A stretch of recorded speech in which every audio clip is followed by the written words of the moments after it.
Para suster, frater, bapak mama, saudara-saudari, keluarga-keluarga Katolik, umat Allah yang terkasih dalam Kristus.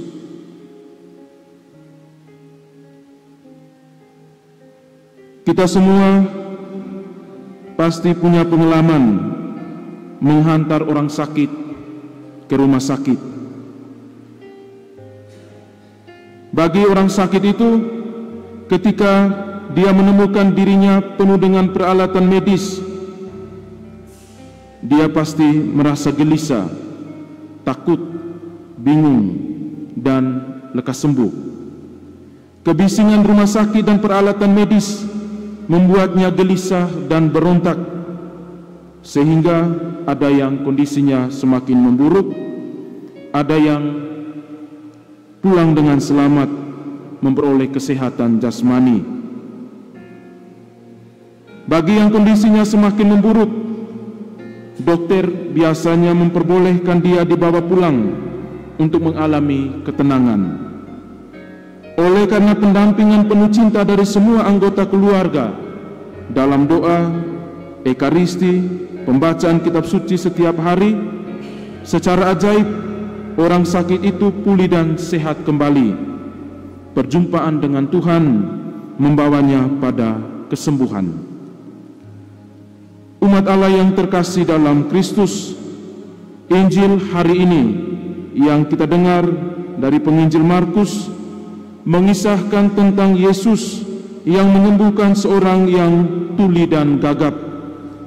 Kisah ini menggambarkan kehidupan manusia yang seringkali tuli terhadap suara Tuhan dan gagap dalam menyatakan kebenaran Tuhan. Yesus memisahkan orang yang tuli dan gagap dari orang banyak, sehingga mereka sendirian. Yesus lalu menyentuh telinganya, meludah dan meraba lidahnya, dan terjadilah penyembuhan. Tindakan Yesus menyentuh telinga orang itu menjadi gambaran bagi kita manusia yang perlu mendengar kebenaran dari Allah. Tindakan Yesus meraba lidah orang itu menggambarkan kebutuhan kita manusia akan hati yang terbuka dan akan kata-kata yang diucapkan dalam kebenaran. Orang tuli disembuhkan oleh Yesus dan dapat mendengar kembali, menjadi gambaran undangan bagi setiap kita untuk mendengarkan sabda Tuhan. Mulut yang gagap disembuhkan oleh Yesus dan dapat berbicara dengan baik, menjadi gambaran bagi kita untuk menggunakan mulut untuk menyuarakan kebenaran. Telinga dan mulut adalah anugerah dari Allah dan perlu digunakan sesuai dengan kehendak Allah dengan tujuan untuk memuliakan Allah dalam pekerjaan, pelayanan, dan panggilan kita. Telinga menjadi alat untuk mendengarkan kehendak Allah dan mulut digunakan untuk mengungkapkan kata-kata yang membawa kemuliaan bagi Allah. Keluarga Katolik yang terkasih dalam Kristus, hari-hari ini, zaman now, dalam kehidupan yang begitu gaduh, kita diingatkan untuk meresapi keheningan dan berusaha mendengarkan suara Tuhan. Kita dipanggil untuk menyembuhkan telinga dan mulut kita agar terbuka sehingga mau mendengar dan mengucapkan kebenaran. Kita diundang untuk membawa kebisuan rohani kita kepada Yesus supaya kita disembuhkan olehnya.